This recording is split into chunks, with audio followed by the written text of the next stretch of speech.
Hello guys, আসসালামু আলাইকুম। কেমন আছো? আজকে আমি রান্না করেছি, তাই তোমাদের সাথে শেয়ার করি।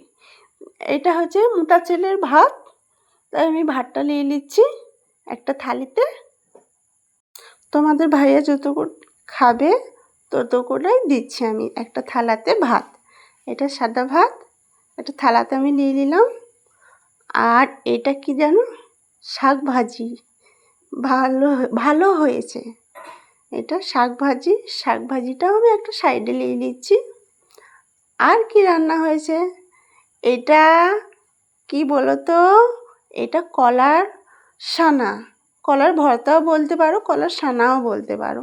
প্রথমবার সেনেছি, কিন্তু ভালোই হয়েছে, ভালোই লেগেছে।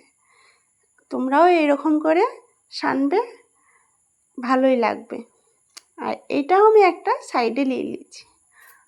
আর কি রান্না করেছি বলো তো? এটা মটনে আলুতে কষা, ঝোল ঝোল করে, কষা নয়, ঝোল ঝোল করে। দেখো দারুণ হয়েছে, কিন্তু লাল লাল একদম, ঝোলটা হেব্বি লাগছে। এটা আমি একটা বাটিতে নিয়ে নিচ্ছি। আলুর ঝোলটাও একটুকু আমি বেশি করে নিয়ে নিয়েছি। খুব ভালো হয়েছে আলুতে মটনে, মানে এই ঝোল ঝোল করে রান্না একদম মানে পারফেক্ট হয়েছে। আর এইদিকে আছে কি বলতো? এটা কি চিকেন কষা। এটা কালকেকার চিকেন কষা, এটাও ছিল, এটাও আমি নিয়ে নিচ্ছি। আর এটা আম, দুটো আমের চালাও আমি নিয়ে নিচ্ছি। দেখো আমার থালিটা পারফেক্ট হয়ে গিয়েছে। তো আমার দেখুন কেমন লেগেছে আমার থালিটা, কমেন্টে অবশ্যই জানাবে।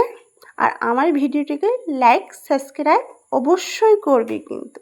আবার দেখা হবে নেক্সট ভিডিও।